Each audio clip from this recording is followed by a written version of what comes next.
y Matilde Cristina Velasco Cabrera. Agradecer especialmente a Ramón Sol de Don Vallejo, que me facilitaron libros de poesía perdidos del maestro Jorge Velasco. Señora directora de la Academia, señor secretario, señora rectora, señor decano, miembros de la Academia presentes, Ansaldo, amigas, amigos, familiares, seres queridos, alumnos que con muchos rostros, colegas, profesores, tan estimados. Acompáñenme a caminar con el escritor Jorge Velasco Mackenzie por las calles del centro de Guayaquil. Empecemos el recorrido por la calle José de Antepara en 9 de octubre, donde se pueden apreciar en las baldosas un proyecto loable de la anterior administración municipal. Se aprecian en el suelo versos o fragmentos de escritores de la ciudad y se dispone de un QR para acceder no solo a esos textos, sino a imágenes sobre nuestro pueblo. Estas inscripciones están desde la calle Antepara hasta la calle Simón Bolívar, la avenida Simón Bolívar. Mientras avanzo hacia la calle Machala y luego la avenida Quito, empiezo por agradecer a la doctora Susana Cordero de Espinosa, directora de la Academia, al directorio, a sus miembros por haber considerado mis engendros literarios con todas sus limitaciones, dignos de algún mérito y haberme nombrado miembro correspondiente de la Academia Ecuatoriana de la Lengua. De igual manera, mi gratitud indeleble a las dos Cecilias, a Ansaldo, no solo por tu discurso de bienvenida, tu artículo de hoy, sino también porque la tengo en mi ADN literario con todas sus enseñanzas absorbidas en las aulas universitarias. Y a Cecilia Paredes, rectora de la ESPOL, que tanto ha hecho por la cultura en la comunidad politécnica, creando no solo la editorial ESPOL, sino también la primera facultad de arte, diseño y comunicación audiovisual, caldo de cultivo ideal para diseñadores, ilustradores, escritores, videoastas, autores y gestores de marca. Llegamos caminando a la Casa de la Cultura Núcleo de Guayas, donde conocí a Jorge Velasco como coordinador de los talleres de narrativa en los años de los 90, fines de los 80 del siglo pasado. Era uno de los hábitos más reiterados el permanecer jornadas enteras en la biblioteca de la Casa de la Cultura, en los altillos donde estaba la biblioteca. En ese lugar, entre periódicos y revistas antiguas, empiezo esta disertación. Jorge Velasco Mackenzie, mejor conocido como Velasquense, el negro, el maronero, el amo de la ciudad de los manglares, el cónsul de Matavilela, un destacado escritor de Guayaquil que realizó significativas contribuciones a la literatura latinoamericana a través de cuentos, novelas, obras de teatro, artículos sobre arte y literatura. Sus obras, caracterizadas por un estilo narrativo distintivo y una profunda exploración de la vida urbana y maquinal, ofrecen una perspectiva única sobre las dinámicas sociales y políticas. La narrativa de Velasco suele retratar, como sucede en El Rincón de los Justos, las duras realidades de Guayaquil, destacando cuestiones como la pobreza, el crimen, la desigualdad. Este ensayo que estoy empezando proporciona un análisis exhaustivo de la obra poética de Velasco Mackenzie, enfocándose en sus preocupaciones temáticas, técnicas narrativas y contextos culturales e históricos que configuran sus poemas. Al examinar obras claves como los 10 textos del Manual de Acción Imaginaria del año 78, las 28 piezas de Algunos tambores que suenan en sí, 1981, y los 87 versos de Confesiones del Ebrio Mortal, 1984, el presente estudio destaca el papel de Velasco Mackenzie en la redefinición de los contornos de la poesía ecuatoriana contemporánea. El escritor guayaquileño siempre fue un devoto lector de lírica. Este hecho es comprobable fácilmente con la cantidad enorme de epígrafes de poetas que hay diseminados a lo largo de sus cuentos y novelas. Sus comentarios en las sesiones de los talleres literarios del Banco Central siempre fueron enriquecedores para quienes tuvimos el privilegio de escucharlo. Además de estas explícitas manifestaciones de interés por la lírica, presentó innúmeros poemarios con presentaciones que penetraban con firmeza en los sentidos de cada libro que le tocaba analizar. No es la primera vez que se analiza la poesía del novelista. Sonia Manzano fue pionera en publicar hace 2 años en los cuadernos de la casa un texto en el que percibe, cito, el objetivo justo y necesario de poner de relieve la condición de genuino poeta que poseía Velasco, que no solo lo fuera para dentro de su celebrada prosa, sino también para aquella poesía que dejó impregnada en versos sombríos, dolorosos, acaso hoscos, acaso deliberadamente procaces, pero siempre imbuidos de reconocible calidad estética. Fin de cita. Este ensayo tiene como objetivo arrojar una luz sobre un aspecto desconocido de la obra del narrador más importante de Guayaquil. De esta manera, exploraremos los temas que más lo obsesionaron y que se pueden encontrar en su narrativa. Esto hace que repensemos de una manera más enriquecedora su contribución al panorama literario de Ecuador y América Latina. Llegamos al Parque Centenario lleno de rejas, enjaulado, le decía Jorge, y voy a esta Club de Leones, como le llamaba Velasco, a la esquina del parque, donde están las estatuas de bronce de 4 enormes felinos que rodean una fuente de agua, donde reflexiono sobre cómo el tránsito de la poesía a la narrativa es un fenómeno que ha sido ya protagonizado por algunos escritores. Este cambio de género plantea una serie de preguntas sobre la evolución artística, la expresividad y los contextos personales de cada autor. Y con esto nace una serie de preguntas que lleva a un poeta a dejar atrás la lírica, un campo íntimamente asociado con la impresión emocional y estética, para abrazar la narrativa, un género que a menudo se percibe como más estructurado y menos subjetivo. Es una cuestión de madurez literaria, de adaptación a las demandas del mercado editorial, corresponde a una búsqueda más profunda de nuevas formas de explorar y expresar la condición humana. Para contestar estas preguntas acudimos a la ayuda del poeta y novelista Raúl Vallejo y de la poeta y novelista también Sonia Manzano. Sonia nos confiesa ingeniosamente por WhatsApp que ella es una escritora transgénero. Es decir, cito, paso de un género a otro cuando así lo exige la naturaleza del texto. No establezco una frontera rígida en la narrativa y lírica. La división de los géneros es una convención que surgió en el tiempo, pero en mi caso personal, el elemento que se prioriza en producción general es la lírica. Fin de cita. Raúl Vallejo Corral nos dice en otra entrevista, pero ella por correo electrónico, que él en lo personal practica, cito, una poesía que en la tradición de los populares pretende la expresión lírica de historias comunes y una narrativa que se nutre de estilos poéticos.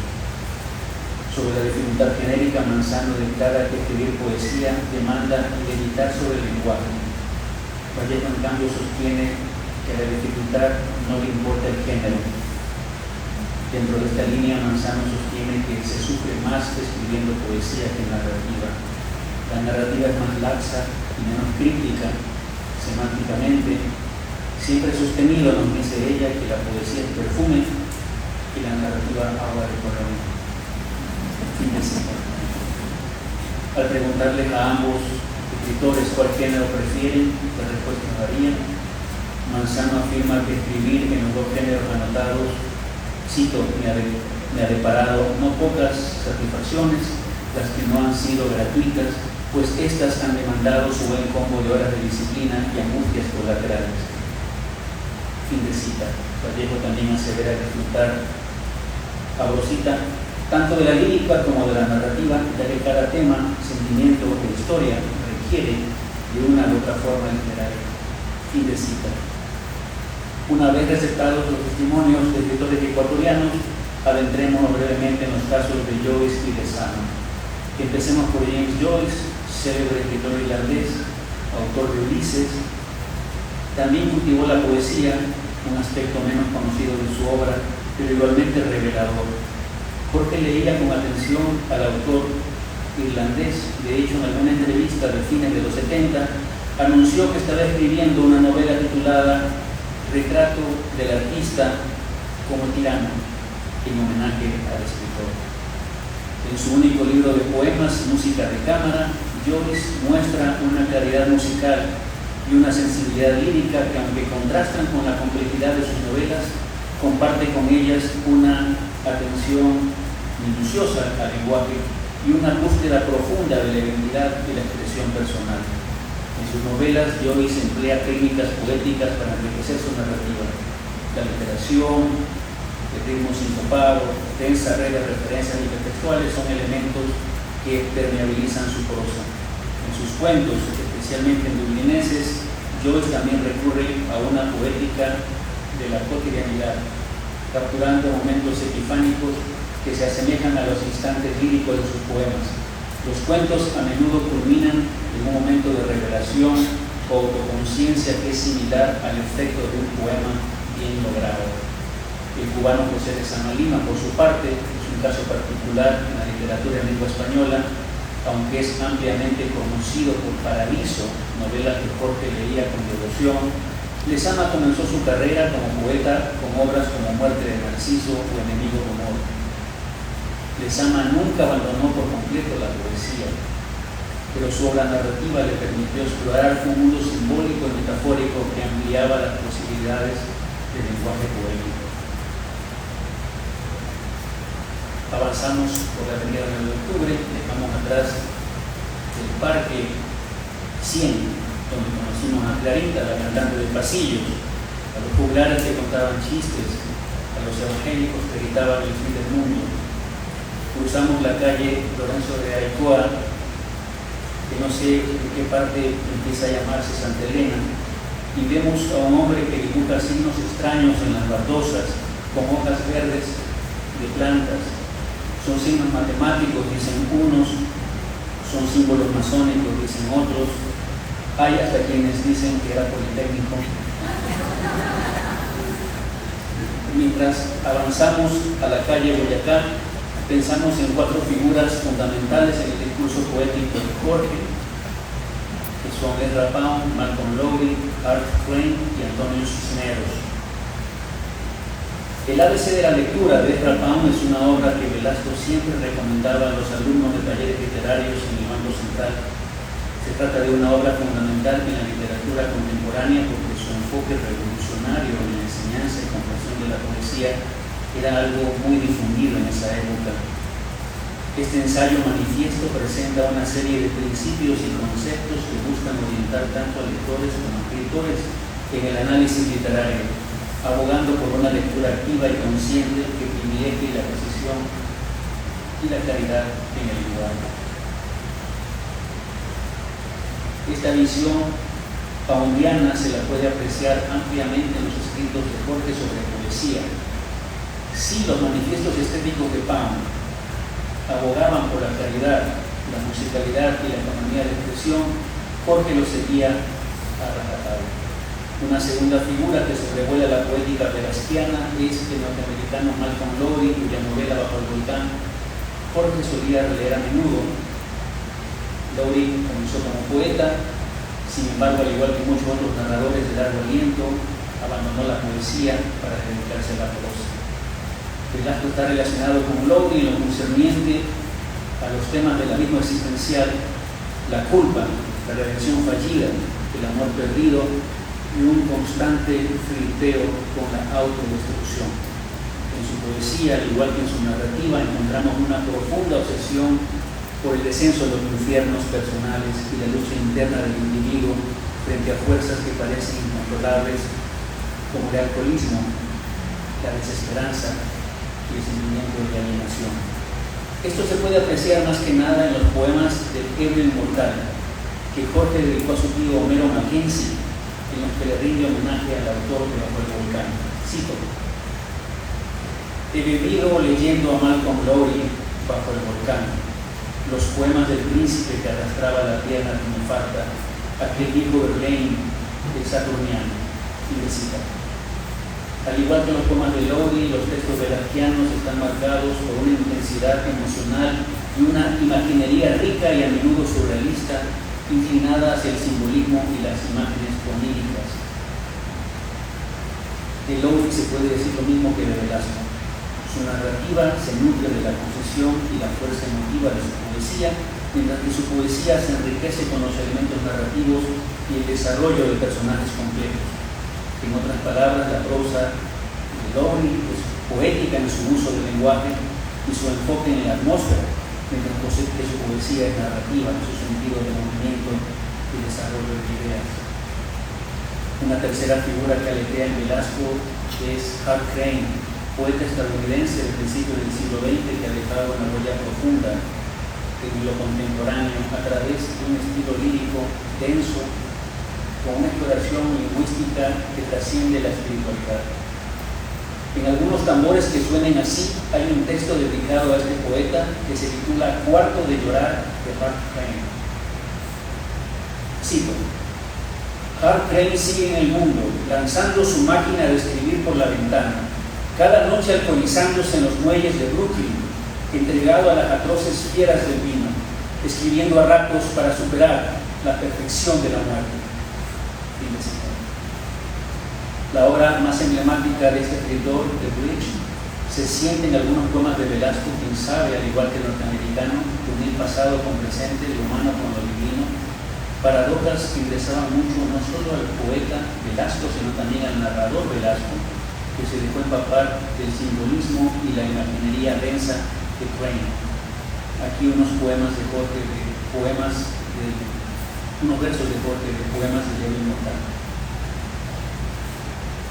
He bebido junto al cuervo de Poe, he bebido en el barco ebrio de Mark Twain, todas esas antologías inglesas llenas de ginebra y de poesía. Fin de cita. Una cuarta figura fundamental en la poética velasquiana fue Antonio Cisneros, uno de los poetas más destacados de la generación de los 60 en el Perú. Su canto ceremonial contra un oso hormiguero ganó el premio Plaza de las Américas y fue libro de cabecera de todos los que hacíamos poesía en lengua española en este lado del continente. Tan importante fue ese libro que en un concurso en que ganó el segundo premio usó el seudónimo Oso Hormiguero. Como se puede ver, Velasco encontró en el vecino del sur un modelo de renovación poética y un punto de referencia para explorar nuevas formas y lenguajes en su obra. En Boyacá vemos el enorme edificio de Pica y echamos de menos la presencia del cine Metro que estaba en la esquina de la calle Vélez. Pasamos el cuerpo de bomberos y las oficinas del mayor diario nacional. Recordamos las noches en que esperábamos a que los canillitas empiecen a repartir los periódicos para poder comprarlos. Avanzamos hacia el bulevar, donde seguimos recordando esta vez los hitos poéticos de Borges. En el año 1975 gana el concurso de Poema Moral. Poema Moral, concurso organizado por el Centro Municipal de Cultura, otrora Patronato Municipal de Bellas Artes. En el año 78 obtiene el segundo premio en el concurso nacional de poesía con el seudónimo Oso Hormiguero, convocado por el Centro Municipal de Cultura, con un conjunto de 10 poemas titulado Manual de Acción Imaginaria, que se publica ese mismo año en el suplemento tricolor del Telégrafo. Sobre este conjunto de poemas y sobre algunos tambores que suenan así, Raúl Vallejo ha escrito, cito: son muestrarios de una poesía anclada en la anécdota, de aliento desencantado y sarcástico. Fin de cita. El veredicto del jurado destaca, cito: que mantiene originalidad y aliento moderno en su contenido, favoreciendo a este poema un sardonismo de manifiesta intención social. Fin de cita. El manual de acción imaginaria es un pequeño conjunto de 2 rosarios de textos, cada uno titulado Acción, y que gira en torno a la cotidianidad de un hombre enraizado en su núcleo familiar. Ese tono coloquial también lo acerca no solo Antonio Cisneros, sino la poética del chileno Nicanor Parra y del nicaragüense Ernesto Cardenal, referentes de la poesía de los años 70 y 80 del siglo anterior. En el año 1980 aparece Colectivo, antología de poesía ecuatoriana, con dedicatoria a Hugo Mayo, en la que firma como antólogo y prologuista.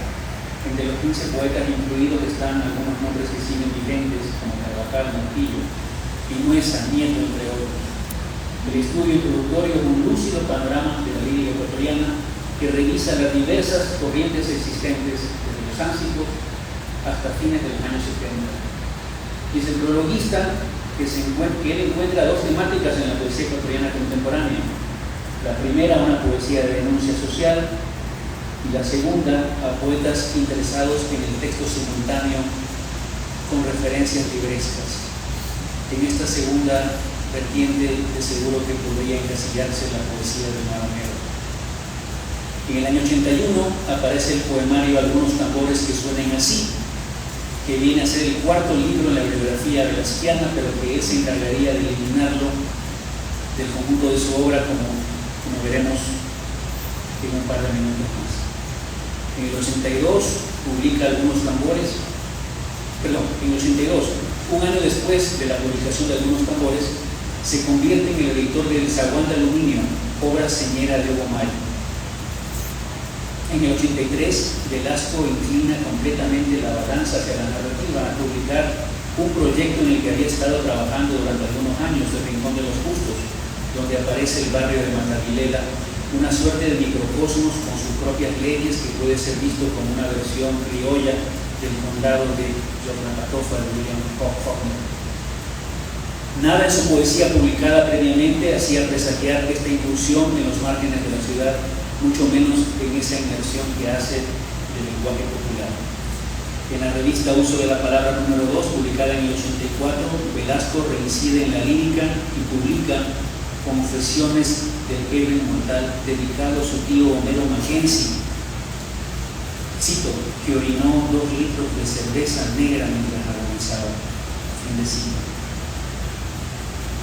Aunque el poema Álbum de Familia de Algunos tambores hablará sobre la ruptura de un récord, porque dice lo siguiente, la leyenda del abuelo: caballo desbocado que engendró 15 hijos y orinó 12 litros de cerveza negra mientras agonizaba. Fin de cita. Este conjunto de poemas del Ebrio Inmortal es retomado por el autor en su novela Tatuaje de Náufragos, cuando Cristóbal Garcés, conocido editor y gestor cultural, convertido en personaje, lo lee en voz alta en el Soda Bar Montreal como el mejor poema sobre borrachos que se ha escrito en estas tierras. El recitador jamás revela el nombre del autor de ese texto, que aparece con algunos retoques que lo diferencian de manera mínima del original publicado por la UPB de Babahoyo. Se trata de una celebración sobre el acto dionisíaco del beber, en el que no dejan de fluir intertextualidades que provienen del cine. Cito: he bebido en galerías de cine mirando películas sobre los días del vino y de las rosas. Jack Lemmon y Lee Remick, de esposos borrachos en el celuloide o en lunetas, contemplando los tambaleos de ese ebrio loco que huye de los policías. Charles Chaplin y su perrito flaco en una cinta muda. He bebido escuchando música de jazz, el saxo ebrio de Charlie Parker o la voz de esos 2 gorriones perdidos en alcohol, Edith Piaf cantando junto al Sena, María sin tripas cerca de Juárez. Casi una década después, en la revista Uso de la Palabra número 6, publica reflexiones sobre la poesía guayaquileña contemporánea. El breve ensayo contiene 7 reflexiones numeradas que analizan las tendencias que el estudioso identifica en la lírica local. La primera, la de los poetas nacidos en el decenio de 1940, que, cito, terminaron alejándose del partidismo revolucionario de la década que nos cobijó, la de 1960, es decir, cuando la poesía en casi toda América Latina fue perseguida, exiliada, asesinada. Fin de cita. Luego nombra a los nacidos alrededor de 1950 y que editaron en los 70, la mayoría se pasó a la prosa narrativa, me parece estar hablando de él, tal vez por su mayor difusión.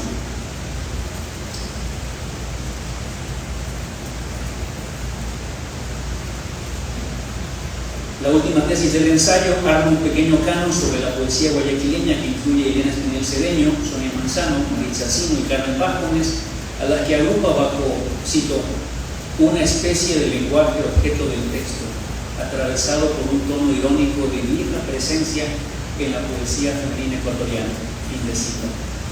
En este sentido, Velasco se adelanta a preocupaciones posteriores sobre literatura femenina, logrando en apenas un párrafo sintetizar líneas temáticas de las poetas nombradas anteriormente. En 2009 publica Lecturas Tatuadas, que acoge el ensayo Cuarteto para Hugo Mayo, conformado por 4 textos. El primero, Izagoge, describe la importancia del poeta vanguardista. El segundo, donde se abre el zaguán de aluminio, que fue el posfacio que firmó en el 83 para el zaguán. Como tercer texto se incluye la presentación que hizo en el 84 de Chamarasca, último poemario de Mayo. Finalmente una coda da cuenta de la procedencia de los textos anteriores. El Boulevard 9 de Octubre, el gran pasaje, el pasaje Amador, la librería Bustamante en la calle Chile. Los recuerdos empiezan a agruparse mientras avanzamos a la iglesia de San Francisco. En el año 81, Jorge Velasco publica el poemario Algunos tambores que suenen así. 29 poemas que dan cuenta del aprendizaje lírico del narrador más importante de su generación, el cronista Rodolfo Pérez Pimentel, en su mínima biografía de Jorge Velasco Mackenzie, publicada en los años 90 del siglo anterior, anota lo siguiente sobre esta obra. Cito: en el 81, Jorge Velasco editó en el núcleo de Guayas una pequeña plaqueta de poemas que tituló Algunos tambores que suenen así, en solo 46 páginas y 300 ejemplares, edición casi clandestina por su parvedad, y como consideró que era un libro demasiado personal, casi intimista, se arrepintió de su publicación y lo incineró en la terraza del edificio, salvándose apenas una media docena de ejemplares que había distribuido entre los amigos. Por eso es una obra fantasma que muy pocos conocen. Fin de cita. Los primeros problemas que plantea esta edición fantasmagórica, como la llama Boquita, es la ausencia de un pie de imprenta. No se sabe qué editorial es la responsable. Después de la página de guarda aparece en la parte inferior el poemario del año 80, cuando la portada dice 81. Pérez Pimentel afirma que fueron 46 páginas cuando son 58. Luego añade que fueron impresos 300 ejemplares, cuando al final se puede leer la primera edición de este libro. Se terminó de imprimir en el mes de septiembre del 81 con un tiraje de 600 ejemplares. La carátula lleva un dibujo silueteado de un desnudo femenino hecho por Pilar Bustos. En las páginas interiores hay 5 dibujos más, de los cuales 3 son claramente del artista Bustos, pero ninguno está firmado por ella. Todos estos detalles llevan a una serie de interrogantes. El joven poeta tuvo la autorización del artista para reproducir sus obras. ¿Cuántos ejemplares realmente se imprimieron? Si es verdad que fue impreso el libro en la Casa de la Cultura Núcleo de Guayas, ¿existieron los permisos correspondientes? Las fechas que no coinciden nos hablan de un poemario que estaba ya listo desde el año 80. Preguntas que es mejor que permanezcan sin responder, ya que le dan al libro un hálito de misterio. Vamos ahora a adentrarnos en el contenido del mismo. Algunos tambores que suenan así deben situarse cronológicamente en la vida y obra del escritor como su cuarto libro, justo entre Raimundo y la creación del mundo y el rincón de los justos. Es como el eslabón perdido que explica mucho de sus obras posteriores y que opera como un testimonio de lecturas formativas del joven escritor de 32 años. Lo primero que el lector atento constata apenas abre el libro es 3 epígrafes. Uno de Hart Crane, otro de Ezra Pound y otro de José Lezama. El libro está conformado de 5 partes. La primera se llama Poética, donde hay un solo texto que sirve como parte poética, se llama La Loba. La segunda parte tiene 10 poemas, se titula Poemas de viaje, que fueron escritos durante la estancia de Velasco en Europa, en goce de una beca del Círculo de Lectores. Destaca Naufragio en la isla del Vino, añoranza del lugar natal. Sobresale también El mal tiempo y el fantasma de la hoja en blanco, donde se acoge al derecho de la intertextualidad. Cito: desde hace mucho solo puedo escribir sobre los libros. Fin de cita. El título de este poema nos remite al cuento El fantasma y el cuento imposible, que ganó el concurso del cuento de las 10 palabras de la revista Vistazo en los años 90. Este texto, que lleva un epígrafe de Hugo Mayo, empieza así: desde aquella mañana cuando decidí escribir el cuento imposible, he recibido la visita puntual del fantasma de la página en blanco. El tercer bloque del libro se titula Agua más agua, 13 poemas. El recurso lúdico de remitir al lector a otras páginas del libro. Cito: de ti solo me quedará el poema de la página 32, dice el folio 39. Uno se quedó caído en el abismo, página 36 de este mismo libro, dice en el folio 40. El último poema de esta sección tiene una referencia a la cultura popular que quizás podría ser el único elemento que conecta su poesía con el rincón de los justos. El poema se llama En un hotel, homenaje a Daniel Santos. La cuarta sección se llama Tres homenajes: homenaje a Hart Crane, homenaje a Lezama Lima, homenaje a Ezra Pound. La quinta y última parte es el epílogo formado por un solo texto que se llama Canción de amor con números, que reproduzco aquí por su brevedad. Hoy que he hablado de ciudades, de aguas y de olvidos, quiero también hablar de ti. Lejana en tu golfo o en tus ríos, hay uno cristalino que pasa tras tu casa y no lo encuentro. 2 palabras para decir tu nombre, 3 para hablar de las rosas del alba para despedirme, 1 para cuántas volver. Hago hincapié en el verso Rosas del alba para despedirme, que hace alusión al nombre Rosalba. La referencia a este nombre aparece en algunos textos de Jorge, por ejemplo, el Maroma con Piratas, de músicos de amaneceres. Surge un personaje femenino llamado Rosalba, objeto del deseo del protagonista. Vuelve a emerger en Clown como la hija de uno de los personajes. Está también cifrada en 2 cuentos incluidos desde una pura vigilia. El primero es Hablasor, anagrama de Rosalba, Hablasor, Rosalba al revés. El segundo es Lugares más que no, en el que vuelve a asomar otra Rosalba.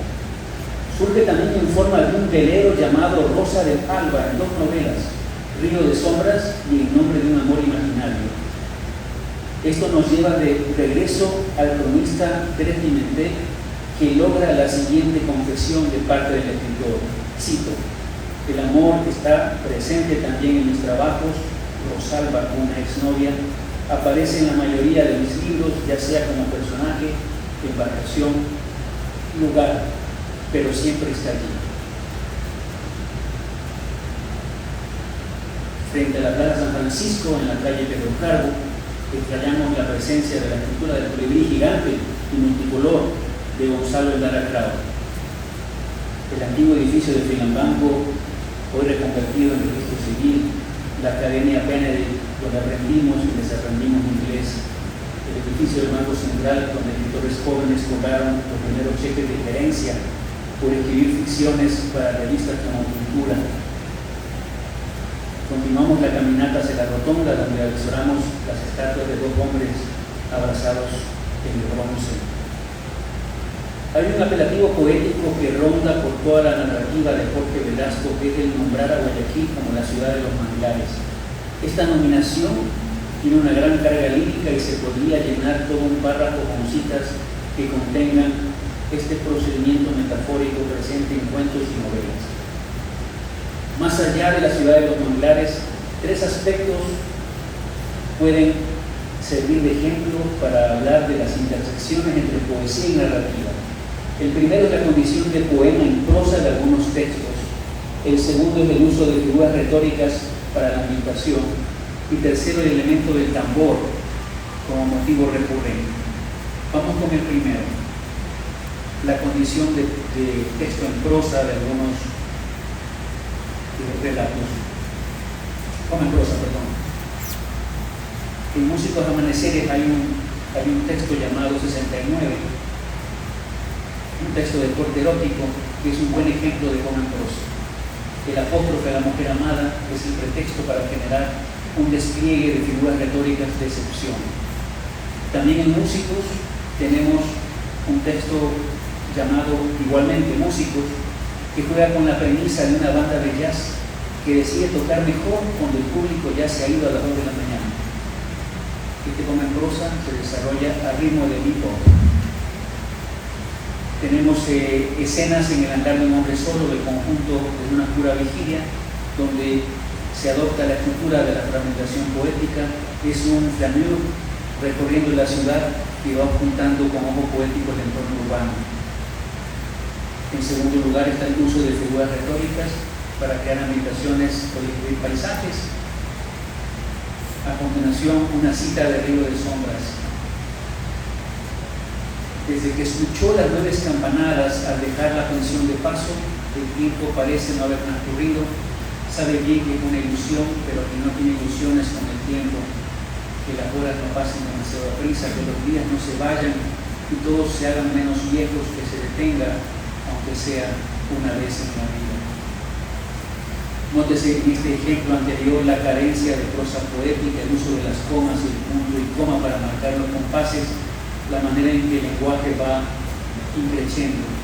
Inevitable recordar otro precepto del viejo Ezra que decía, cito, no es necesario que un poema dependa de su música, pero si depende de su música, esta música debe ser tal que deleite al experto. Y cita, en Tambores para una canción perdida se asume el yo ético de un cantador milenario. El siguiente texto que voy a leer podríamos cogerlo y estanciarlo en forma de líneas cortas y queda como un verdadero poema. Yo vengo del sitio de las eternas verdades, donde las bocas no tienen lengua ni las orejas oídos. Vengo del lugar donde no se respira. La tierra ya es el aire y el aire tierra. Muerto hace 5 lustros, he dejado de ser negro al perder la piel. Mi calavera es blanca como la piel de sus amos. ¿Para qué me han llamado? Porque han tocado los tambores jaladores de muertos, despertándome de mi pesadilla eterna. Tengo huecos en el lugar de los ojos y no puedo reconocerlos. ¿Quiénes son ustedes? Lo único vivo en mí es la memoria. En novelas como El nombre de un amor imaginario pesa mucho la carga lírica en la descripción de paisajes. Les voy a leer un ejemplo tomado de Hallado en la Grieta, que se desarrolla en los Galápagos, un ejemplo en el que el ritmo del mar con sus olas en movimiento marca los compases de la narración poética. El sonido de las islas en el mar o el sonido del mar en las islas, ¿cuál de los dos ruidos hubiera sido más cruel en esos momentos cuando juntos viajaban en ese auto veloz para hallar una muerte incierta? Las islas estaban ahí, pero solo eran parte de ese archipiélago abierto que las acogía y a la vez rechazaba. Desde la más pequeña que albergaba un faro como un náufrago solitario hasta la más grande tumba de un volcán que ya había vomitado todo su fuego. En tercer lugar, identificamos el símbolo del tambor, tanto en su narrativa como en su poesía.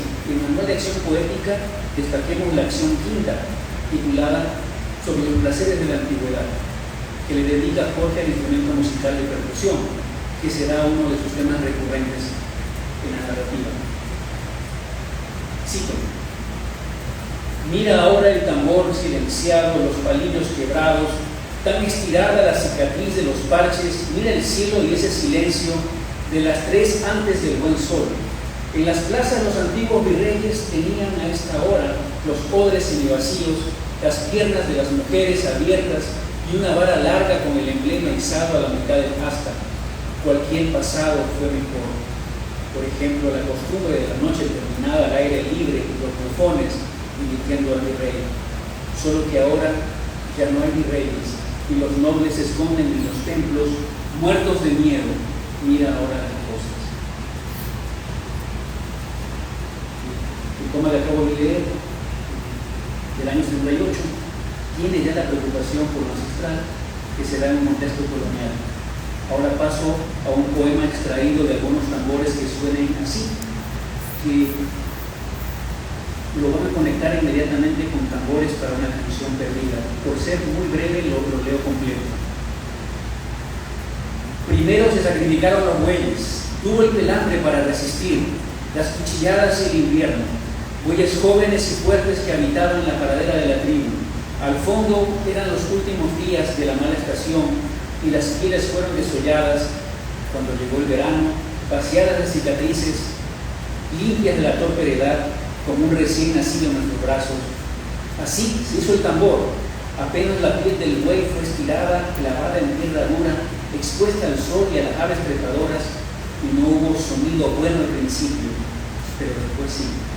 Los ancianos cambiaron su instrumento, la lira por el tambor, la flauta por el tambor, la cítara por el tambor, y la tierra temblaba cuando los tambores sonaban así, tan entre las piedras, tan sobre los prados y las ciudades, tan en los oídos de todos los bueyes.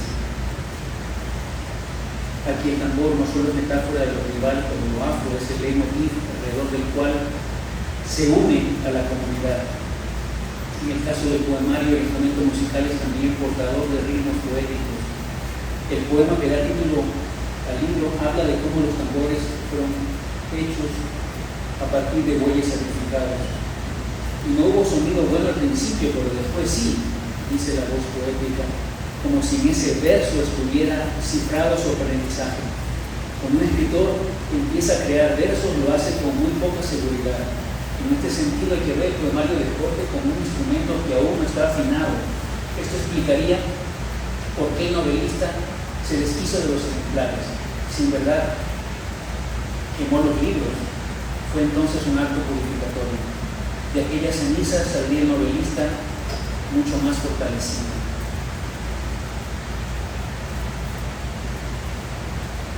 Admiramos el conjunto escultórico de Bolívar y San Martín y extrañamente pensamos en Jorge Luis Borges y su cuento titulado Guayaquil. Vemos el malecón regenerado y dirigimos nuestros pasos hacia las peñas, donde estamos esperando a Jorge Velasco Mackenzie. El hecho de que novelistas como Joyce y Lezama, puertas afuera, y Manzano y Vallejo, puertas adentro, pongan en pausa a la poesía puede entenderse como una ampliación de horizontes que la narrativa no puede ofrecerles en el mismo grado. También lo entendió Jorge sí. Para estos autores, la novela representa un espacio más amplio y maleable para explorar la complejidad de la experiencia humana, la fragmentación de la conciencia y la riqueza del lenguaje. Este cambio no debe interpretarse como un rechazo a la poesía, sino más bien como una evolución natural hacia formas que les permitían una mayor experimentación formal y una expresión más completa de su visión artística. Muchos escritores ven en la lírica un campo de aprendizaje y experimentación, un lugar de paso, una estación. Quizá Jorge dejó de escribir versos porque sintió que había llegado muy lejos en el arte de la versificación. Agotó no solo los temas, sino también las lecturas de poesía latinoamericana y las traducciones al español de poetas norteamericanos que estaban en boga.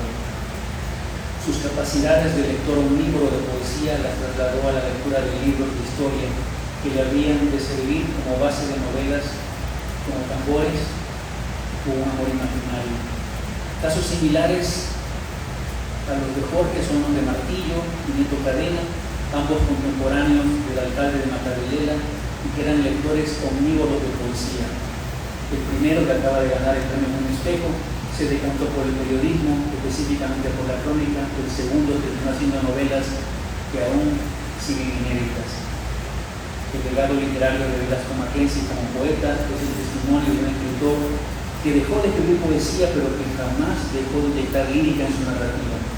Esto lo puso a la altura de los grandes narradores que usaron todo el arsenal retórico en cada narración de largo y corto aliento. Si ya hay maestría técnica en sus cuentos y novelas, estas se enriquecen con los tropos que seleccionan. Los poemas de Jorge son manifestaciones de una misma búsqueda artística y personal, dos modos de explorar las mismas profundidades existenciales. La decisión de cambiar de poesía a narrativa puede estar motivada, ya lo hemos visto, por varias razones. Por algunos poetas como Jorge, la novela ofrece un espacio mucho más amplio de exploración, construcción de personaje, introspección más prolongada. Para otros puede ser una reacción a las limitaciones percibidas de la forma poética, o incluso un deseo de llegar a una audiencia más amplia que quizás no está atraída por la poesía. La narrativa puede entonces proporcionar al poeta una salida creativa que no puede obtener en la forma lírica. El abandono momentáneo o definitivo de la poesía para dedicarse a la narrativa es una evolución natural en la trayectoria de un escritor. Este cambio puede ser visto como una respuesta a las necesidades cambiantes del personaje artístico o las influencias del contexto. Lo que queda claro es que tanto la poesía como la narrativa ofrecen diferentes herramientas y espacios para la exploración literaria, y la transición de una a otra es reflejo de la búsqueda continua de un escritor por nuevas formas de significación. Estamos llegando al final del malecón y admiramos al fondo las peñas, que es como una enorme iguana, tal cual la retrata una litografía de Manfred Krugner. Echamos de menos el muelle donde apoderaban las lanchas que iban a Durán. Nos adentramos en Espol, donde entré a dar clases en febrero del año 2000, en el programa de tecnologías de computación, que luego se iba a llamar EDCOM, Escuela de Comunicación Visual. Voy al pequeño recinto donde me están esperando Polito y Polita, no distingo bien la diferencia entre ellas. Quizás el hongo en una caparazón de ellas me hace creer que estoy con Polita. En las caparazones de una de ellas, no recuerdo cuál, escribí muchos versos como trabajaba aquí. Me apresuro a entrar al aula magna, donde está Jorge con ustedes, y llego a las palabras finales. El poeta novelista no es simplemente un actor ambidiestro, sino un creador que entrelaza las herramientas de la poesía con las de la narrativa para explorar los límites del lenguaje y la experiencia humana. Es, como Sonia Manzano, alguien que pasa de un género a otro cuando así lo exige la naturaleza del texto. Desde esta perspectiva de la poeta guayaquileña, Velasco nos invita a reconsiderar las divisiones tradicionales entre poesía y prosa, mostrando cómo pueden combinarse para crear nuevas formas. Ninguno de los dos géneros es difícil en sí mismo, nos dice Raúl Vallejo, para el cual la dificultad es intrínseca a toda escritura literaria, lo cual nos remite a Lezama, el dios de Jorge Velasco, que decía: solo lo difícil es estimulante. Lo cito completo porque siempre se lo reproduce de manera simplificada e incompleta. Solo lo difícil es estimulante. Solo la resistencia que nos reta es capaz de enarcar, suscitar y mantener nuestra potencia de conocimiento. Pero en realidad, ¿qué es lo difícil? ¿Lo sumergido tan solo en las maternales aguas del oscuro? ¿Lo originario sin causalidad? ¿Antítesis o logos?